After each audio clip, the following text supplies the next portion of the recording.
I'm going to share. Okay, so considering conflicting viewpoints, it's never something that we like to do at first, but it's something that's important to do, especially in a work environment. So part A, describe reasons to consider conflicting viewpoints, and then B, demonstrate techniques for considering conflicting viewpoints.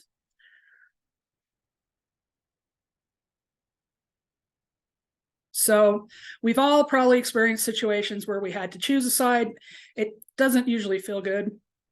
Best friends having an argument, family members having an argument, voting.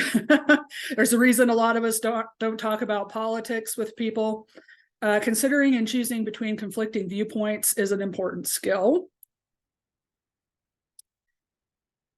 You have to face conflicting viewpoints many times at home, school, and at work, and doing it in a way that doesn't cause additional conflict or fighting is an important skill. And also knowing that, while you may have a majority viewpoint, knowing that there are multiple different viewpoints that are going to pop up in your workplace is also important. Okay, examples of conflicting viewpoints. Participating in politics. I will not be bringing that up in here because that's a really good way to get into fights. Selecting a college to attend, analyzing insurance plans, choosing a job offer to accept. Before we go to this one. Okay, so I'm assuming all of you have run into the previous ones there. We've all had to look at jobs or colleges or different things, pro-con lists, and all of us have had to deal at some point in time with job based on benefits versus job with higher wages versus, there's pros and cons that you can do on any side, and you have to realize that individually pros and cons of a situation change from person to person because you remember how we talked about personal bias? Well, that personal bias changes how we all view our situation. And, for me, it might be more important to have a job that has better benefits than it would be to have one that has, say, a much higher salary. Maybe that's more use to me, or a job that has, some people might want a job that has a much higher salary with less time off, or maybe there's some people that are willing to take a lower salary but get a significant amount of time off. There are different things like that you have to consider. Mike, don't worry about it. That's cool. I get it. Okay, so intellectual diversity. This is a new environment in which new and different ideas are embraced. Intellectual diversity helps people succeed at work, school, and in life. There have been quite a few studies in sociology and cultural anthropology that the more intellectual diversity you have, the more people of varying backgrounds that you come into contact with, the larger the pool of people that you are interspersed with, that you work with, the easier time that you have to adapting to more situations, the easier time you have to viewing and sympathizing with other people's viewpoints, which makes sense if you think about it. If you ever want to read some interesting intellectual diversity stuff, go out and look at some of the different they have like population data that they talk about versus where they talk about highly educated versus not as educated areas and the statistics. It's kind of fascinating to look at the different intellectual diversity areas globally.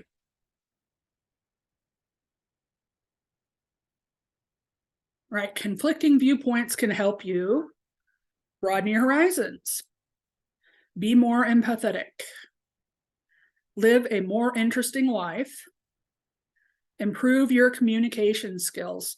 Now, this one has definitely been true for me. I'll give you an example. When I worked for the state police, we had a gal that moved And she had quite a bit of culture shock. She moved from Jamaica to New York, and then from New York to Idaho. And there are some serious differences in communication from Jamaica to New York to Idaho, especially when it comes to humor. And there's some language barriers because they had different, slightly different languages and things like that. So at first, we were, she wasn't mean or anything. We were just, kind of bumping heads because we were like, well, we don't understand what we're saying. So a lot of the time it was, I thought she said something different than she said, and vice versa. And once we finally got to the point where we were like, okay, did you say, and we would just have to repeat what we thought we said to each other. Once we got to the point where we started doing that, everything worked quite well. Up until that point, there were quite a few upset, almost yelling matches, because there are some jokes and some phrases that they use there that would be considered really insulting here, and vice versa. And humor does not translate well globally, I'll tell you that right now. So before you try humor, make sure that you get to know the person very well. But once we started to get to know each other, and I think having that experience gave me the ability to work on communicating with other people. Has anyone else run into anything like that, where you improved your communication skills or something like that when you've had to be forced through a conflict of with someone you've worked with or something like that? Are we awake? Yeah, I have an example. Okay. So more and so like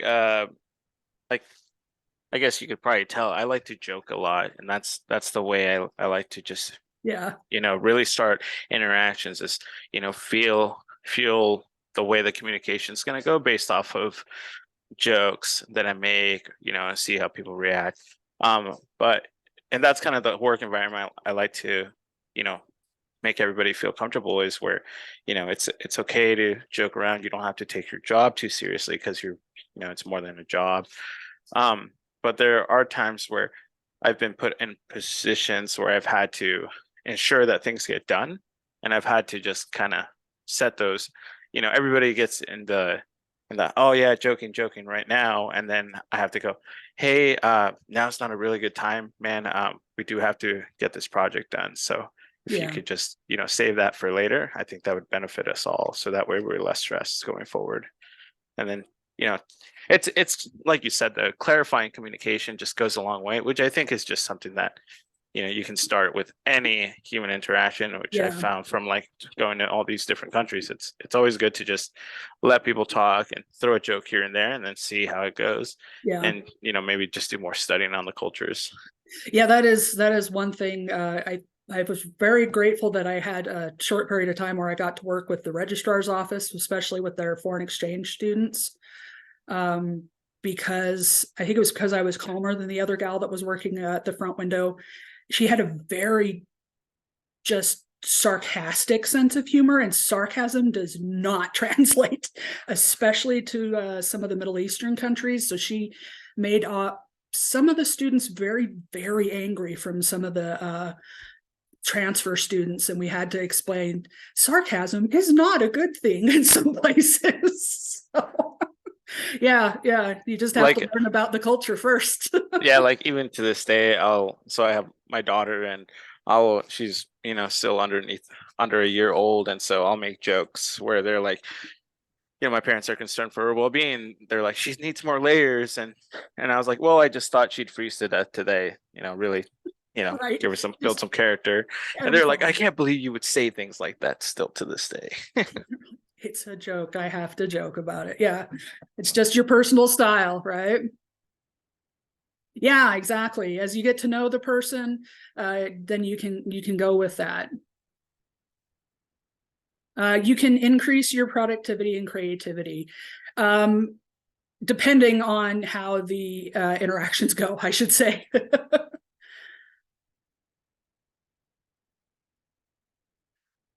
That's great, Gwen. Thanks for sharing that. Yeah, that's an added level that you have to go in on that. So, you get the an added level that you have to add to all of your interactions on that then.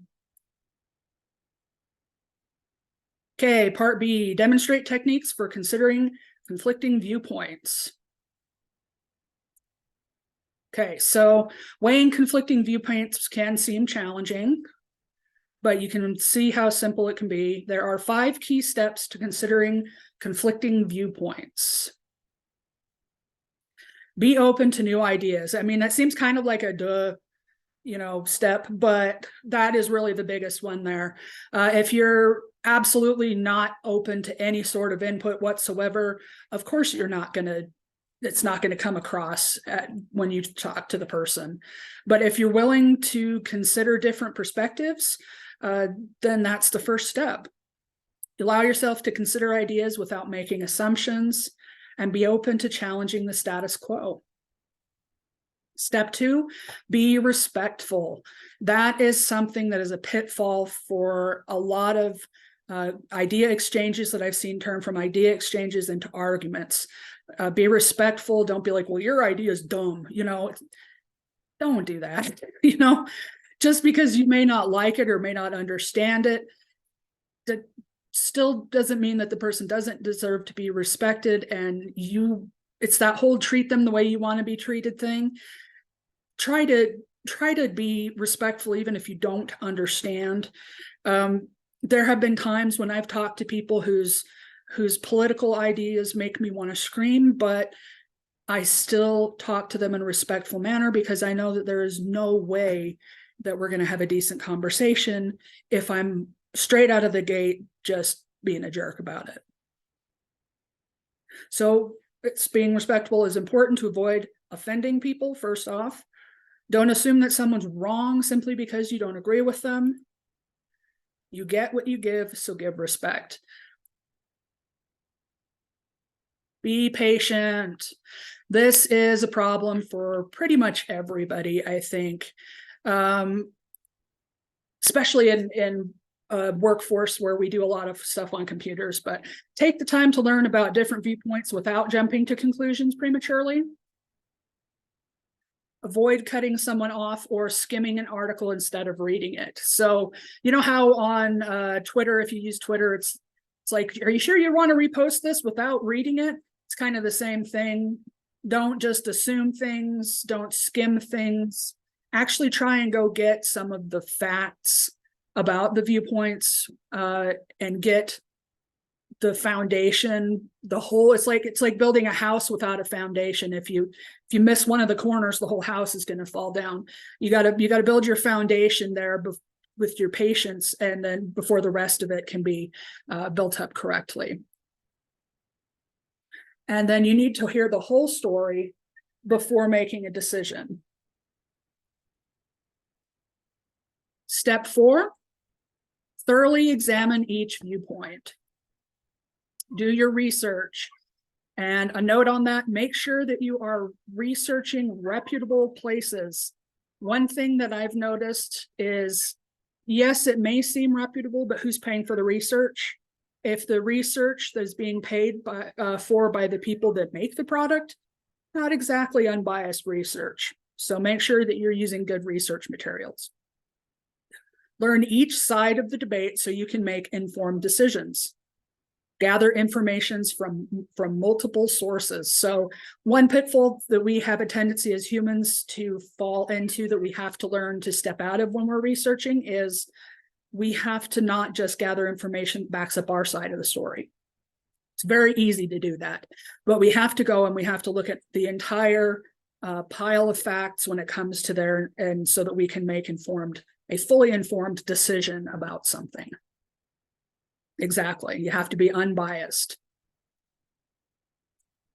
Step 5, reflect. Ask yourself, how has this information influenced my opinion on the topic? Do I agree or do I disagree? Will my behavior change? And this process is referred to as critical thinking. So basically, you go through all of your information in your discussions, and then that reflect step, a lot of people are really try to push through that, but sometimes you just have to sit with the information and take time to reflect on everything. And sometimes you have to tell people, if they're pushing it, you have to say, well, this is kind of where I am now, but I'm reflecting on it, and there's some things I need to digest about it that I don't know how I feel about. And it's okay to tell people you don't know, and that, because that seems like a phrase that we are not allowed to use, but it is okay to tell people, I don't know how I feel about that. Let me think about it, and then come back to them on it. I would highly suggest that you do that rather than saying something that you actually don't believe in, because you're feeling rushed. The gray zone. Elia can't decide how she should vote on an issue in her school's annual survey. Her school is considering implementing a dress code. Elia loves fashion, but she knows that many students get made fun of for their choice of clothing. What should she do? Okay, so what do you guys think on this one? How would she go about considering this issue? I don't know if any of you went through this issue in high school. I think it's kind of interesting because depending on what age they do it, I've seen how if you do a uniform at a younger age, right, and then you let the rules slack in high school, it's shown that they're less what's the word I want to say, they don't do as much as the skin revealing clothes. A lot of times they actually end up being a little bit more conservative because they go, well, we don't want to lose this rule to just put on the clothes that we have. So they tend to just follow it if they've been doing it for past a certain age. I mean, there is the bullying though that comes with it. Some families might not even be able to afford, all the there's clothes. financial considerations. Yeah. So I mean, I think it's definitely a good start. And then just giving them slow liberties, kind of like, just like any household, you want to start, set the ground rules and understand that there's more leniencies as you get older and you're more responsible and you can accept those responsibilities. Yeah. I thought it was interesting. Did someone just speak up? Oh yeah, I was gonna say my buddy was in Thailand for college for a little while, and he became a big believer in like mandated uniforms because of like the class issue of having a mandated uniform kind of removes the most obvious layer of wealth in the classroom. But as soon as high school came around, when people were driving cars, then it became more of a thing. So like he kind of middle grounded it. So I think I don't know who was just speaking, but I think they're right. It's just like as things progress, kind of give the baseline assumption of maturity and then let it grow as they get older. Yeah. I definitely think it's been interesting because when they tried to do an implementation of that when I was in high school, they did it completely wrong. They should have tried implementing it like in junior high, middle school, or even grade school, but instead they tried to go straight for the high schoolers out of the bat, and that did not go over well. It just pretty much made all of them protest, and it was not handled well. I think it was because they didn't understand what they really wanted to do, or if it was a uniform, or was it dress code, or was it was just a fight one way or the other. So it was it really, like you said, it depends on what age you implement it and whether or not you allow them to take over at a certain age. Yeah, and then you have to have multiple uniform options. Yes, that can also be an issue. It's interesting if you look around the world how that issue has been dealt with. Is there anyone else that has a viewpoint on that?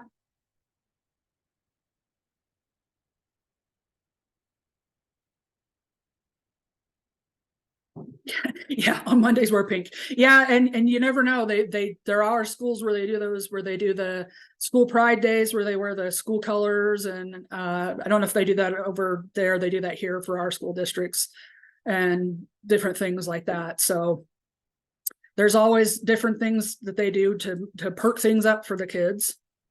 So there's the end of that one, and then we'll hit the next one, which is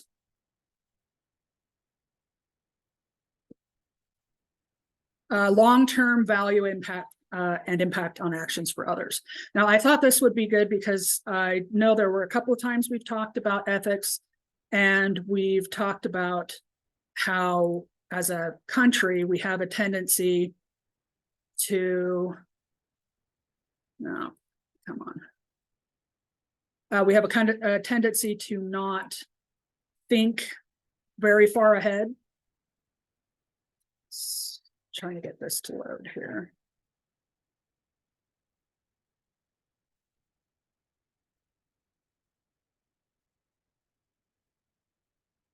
There we go. Finally decided I wanted to load.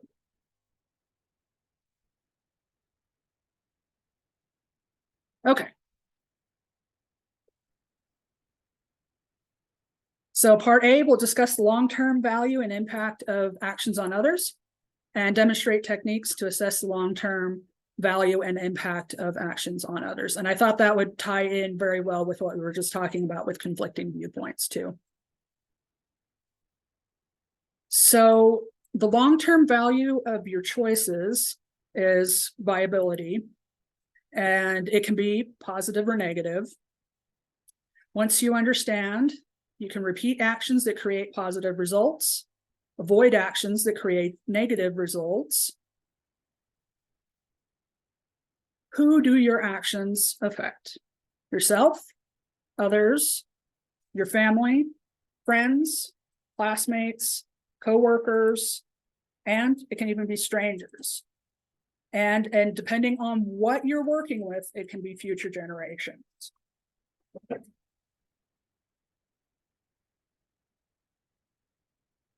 Long-term consequences. Short-term actions create long-term consequences. Sorry, I have a cat that keeps trying to dig through the trash can. Prioritizing short-term over long-term is human nature. And you'll notice that there are quite a few different industrialized countries that have a tendency to do this because you can make faster money short-term, even though long-term it may be more damaging. It is ideal to think long-term, and there's a Forbes article in there about short-term discussion for long-term pain. Yep, nuclear waste, and that's a especially big one here because we have the INL facilities, and there have been issues with them burying it on reservation lands and having it improperly stored, and great, now it's infected groundwater, and they were just looking to get rid of it into the short term and weren't looking at the long-term values. It's an excellent point. Benefits of assessing long-term value and impact actions. You can become more self-aware. I think we all know what self-awareness is, but there is a good article in there on that if you want to read it. You can become a better observer of the world around you. You can cultivate better relationships, and you can create positive change and act more ethically. Consequences of failing to assess long-term values and impact of actions. Limits your personal growth, damaging your personal relationships, creating a negative impact on society. Demonstrate techniques to assess the long-term value and impact of actions on others. Okay.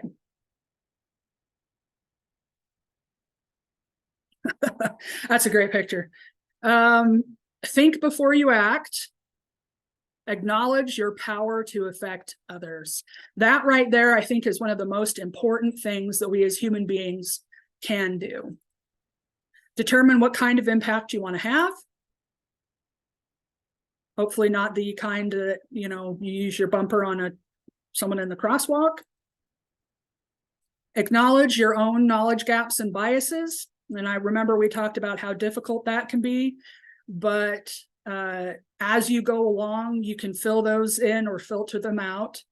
It's just being aware of your own gaps. Everyone has them. Don't let them affect your choices negatively. Determine the needs of others. Who will be affected most? How should they be treated? So, for example, if you are looking at the building site for a future school, who do you think is going to be impacted most? It's not going to be the construction company. It's probably going to be the future children that are going to have to go there for generations, and the people that have to work there. So it's thinking about, yes, there are a lot of people that will be impacted, but who is going to be impacted the most by those actions? List potential outcomes of your choices. I write them out, or I use, I like Google Notes or Google Keep and different note apps that I'll write stuff out on, just because I have my phone usually with me wherever I go. And that way, if it's something I'm just like, oh, I need to jot this down really quickly, and so I can think about it later, that usually helps me out. Won't always be a clear choice, but sometimes just writing it out really helps. Yeah, that is an accurate description of what real life looks like. It's never as simple as we want it to be. But if you take shortcuts, it can often cause problems with all sorts of work development. So the easy choice isn't always the right one. And like we keep saying, think long term. A questionable short-term activity for a positive long-term result. Does the end justify the means? Okay, so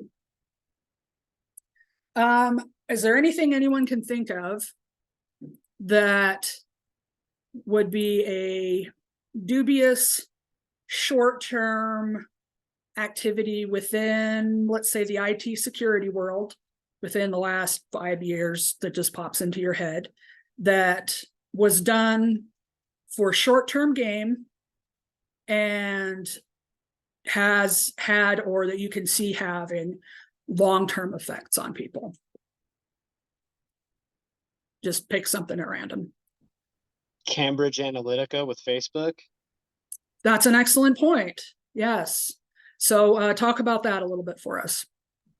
If I remember correctly, Cambridge Analytica was the analysis company that they were selling user data to. It was basically the people who were developing the internal, like, AdSense would be the analogous product, I guess. They prioritize monetizing, making short-term money, regardless of like how close it got to PII, or if it was PII or personally identifiable information, and spending habits in order to get a quick buck. And they ended up getting hit with a massive settlement. Like, the class action's actually ongoing. So if you had a Facebook account, you're eligible for yeah, and you might get stuff that says that. Yeah, that is an excellent point. That whole thing was an absolute mess, but all they thought about was money, money, money. And what they should have been thinking about is, hey, we just grabbed this massive pile of records with PII and everything else on it. What should we really be doing with this? Should we really be taking this for what we're doing? And nobody did. All they thought about was how much overhead they could make. And now that overhead is rapidly dwindling because nobody looked at the long term. So yeah, that's an excellent example. Anybody else have a good one?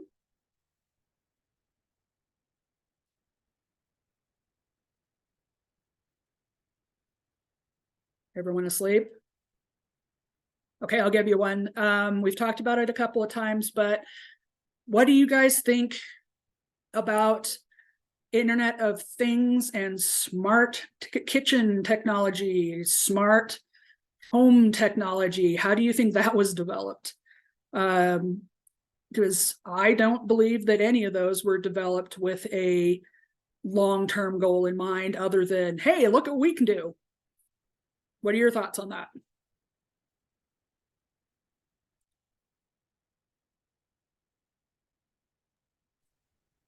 I was gonna say, like, I don't know. For me, I have a couple things. I don't have a lot of things. I have like the Roomba, which, they'll sell your your information based off what they vacuum. So based on the floor plans, they'll save and just kind of give people an idea of what your living space is made up of, quote unquote.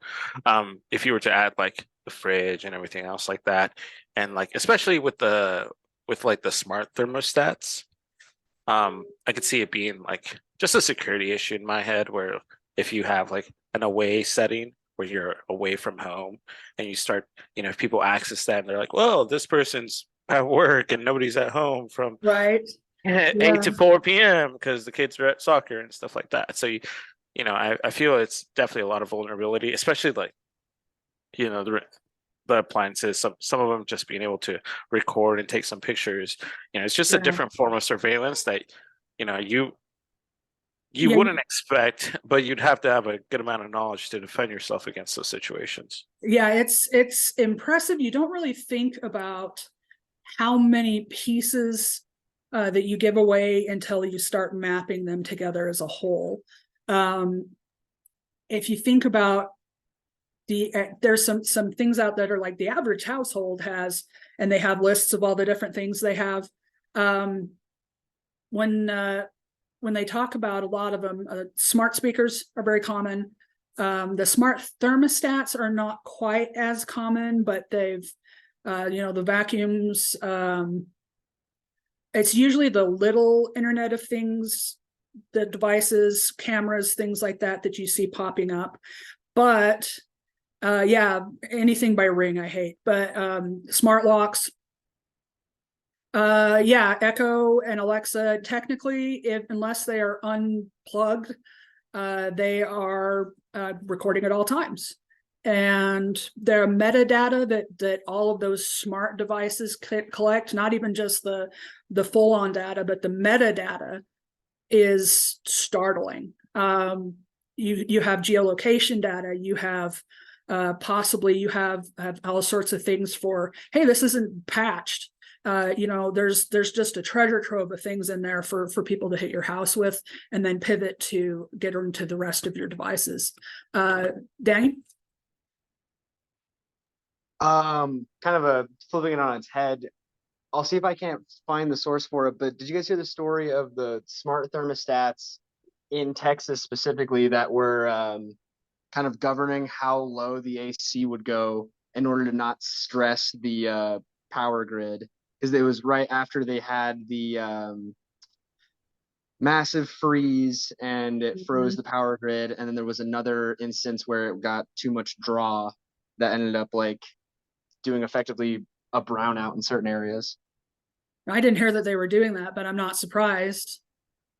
Yeah. Kind of like technically it's long-term thinking, but it's also violating people's trust that they have in their Yep. They're basically backhacking their customers. Yeah, exactly. So yeah, and that's another thing, when you read a lot of those user agreements for that, you give them a lot of rights on how they can use your device to do all sorts of things. I did see some interesting articles on them hacking the thermostats, and in one case they ransomwared it and locked it at like 120. So they were like roasting the people. They had to completely unhook the thermostat to get it turned off, and it was funny to see all the different weird things they could do with them. But yeah, a lot of those are short term. We did it because because it looked fun and it was interesting. And then they have actually created long-term problems for people like us that were like, oh, great, thank you. Now we have to figure out how to add that to our security posture. Any others that you guys have run into for smart devices?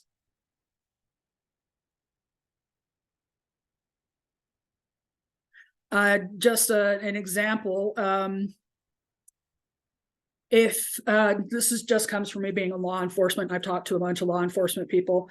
One of the best things that you can do when you're going on a vacation is not tell anybody until you get back, because you never know how people are going to disseminate that information. You definitely don't want to be like, I'm going to Acapulco for 2 weeks, and you'd be like, oh, great, it's all over social media now, and everyone knows they can go get into your house for 2 weeks and you're not even going to be there.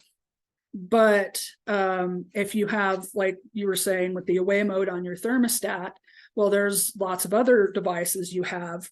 There's your TVs, your pre-recording media devices that you have setups like that on. There's sprinkler systems that they have that can cause problems, where you can just go look at the settings and go, oh, okay, I don't think they're going to be here, because if they were, they wouldn't have set these settings. So a lot of the smart devices have unfortunately given attackers and stalkers a larger avenue to get data than they previously had. And I think people just think about the convenience and they don't think about the long-term effect that it's going to have on themselves or their others. They just think, oh, that's convenient. I can use a button to turn off the lights or unlock my door. Well, you're not the only one that can do that if you don't know how to use it correctly.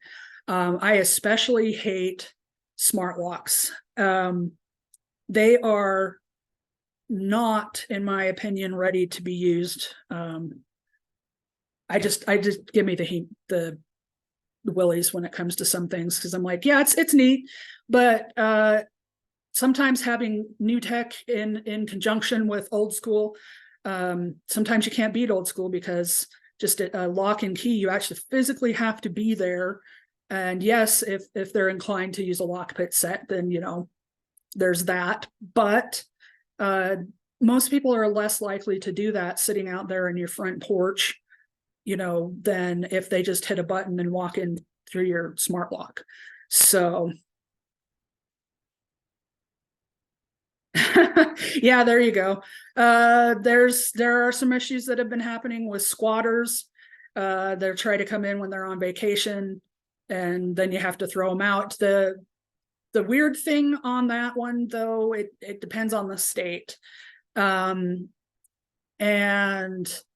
in Idaho, usually you don't have that problem in the stand your ground states, because the minute we walk onto a no trespassing area, if I walked into my house and someone was here, I could shoot them, and most people in this area could. I'm not advocating that. I'm just saying that you don't see as many people trying to housejack citizens in places like Idaho, Montana, Wyoming, and Texas, because it doesn't it doesn't end well usually for the average person, and especially because of the way the laws that we have written here, when they're in there, it's just you're trespassing, get out, is how a lot of our laws are written. But depending on where the different states are, if there's a loophole, they can try stuff like that.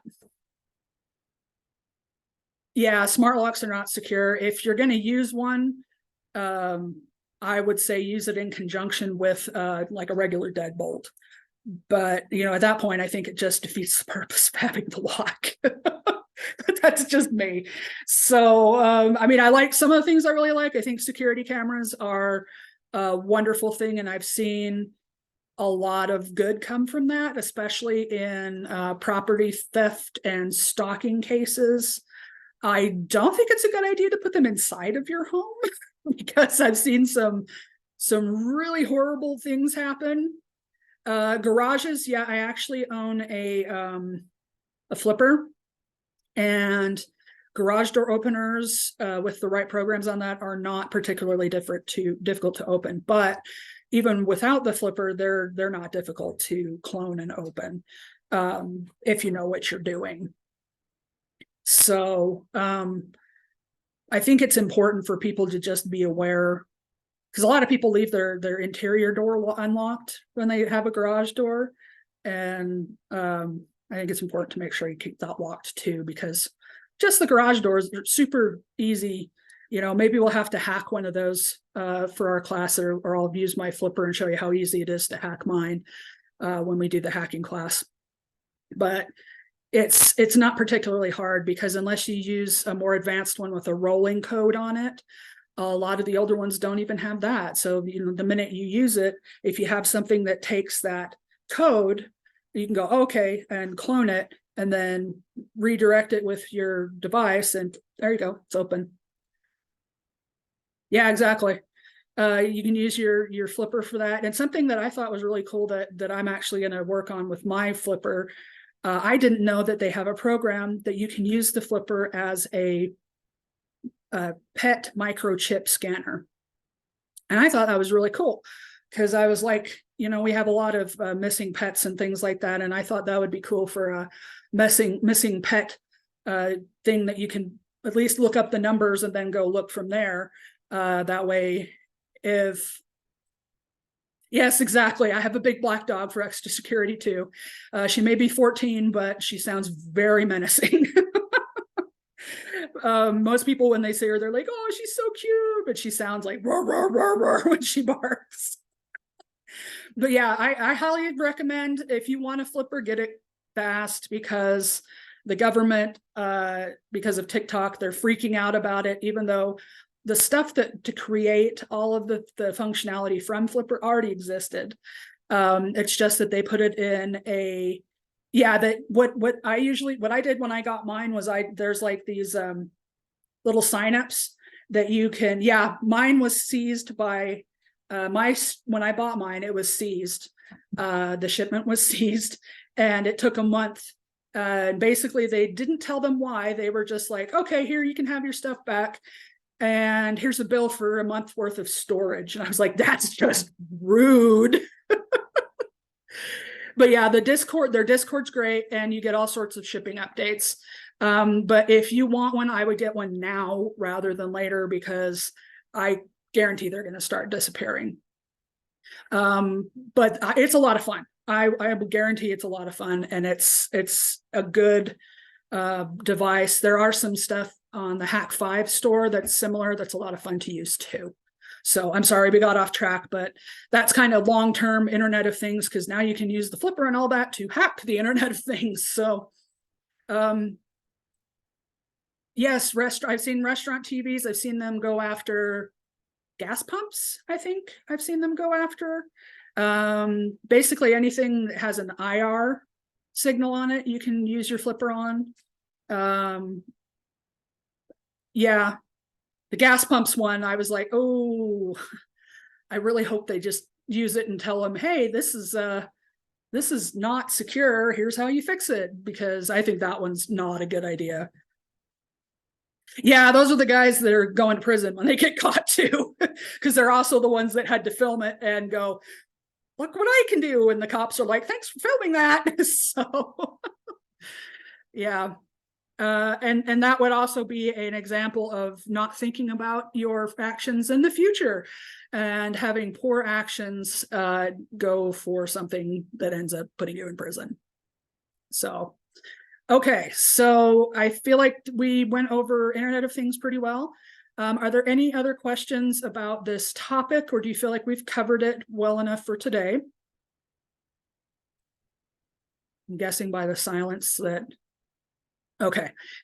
Any questions about group projects or about, it looks like we have a majority for retaking the test next Friday. Are there any questions about the certification exam or anything else? I had a question about the group project. So yes, just to clarify, just to double check, what is due Sunday? This Sunday or next Sunday? Oh, okay, maybe next Sunday then for the group project. The group project will be due. So you'll have to do a presentation on next Thursday, but Okay. the actual paperwork for it, the PowerPoint or slides or whatever you use for the presentation, and the paper aren't due until the following Sunday. Okay, thank you. No problem. Anybody else? Yeah, the presentation, you don't have to present your paper itself. That's to turn into me, but you can use PowerPoint or slides or whatever you want to use to present with, as long as it's something that you can turn in to me. Then that's just fine. And we're going to present them on Zoom like we're doing here. And we're going to do that on Thursday. And however you guys do that, if you have one team member that you've chosen as the team speaker, that person will present. If all three people in the team are presenting part of it, then you'll each take a section and present it from there. And we'll just go until everyone's done. And then I'll write down participation grades on my side for everybody for that. And then you'll turn everything into me on Sunday. And then that's how you'll be graded on that. Does that make sense? Okay. Yeah, if you guys have any other questions on that, yeah,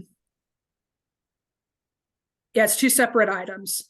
And I put it out there so you have the presentation and then you have the paper so that you don't have to worry about which one gets put where. They're labeled separately, so you can put them in two separate spots, and they equal to the same that you would get, same amount of points you would normally get for exam, but I split the points so your presentation's 200 and your paper's 200. So that way it's the same amount of points you would get for a test, because the presentation counts for the same as what you would do on a week 4's test. And I just split it, since that way you don't have everything just all gapped into one section. So, okay, any other questions? No, we good? Okay. Unless you have questions and want to stick around, you guys head off and have a great weekend. Monday, we will be getting together and we will be going over stuff for what you'll need for your practical final, and I'll work through, we'll do a lecture and then we'll do a little bit of the how to do the practical stuff.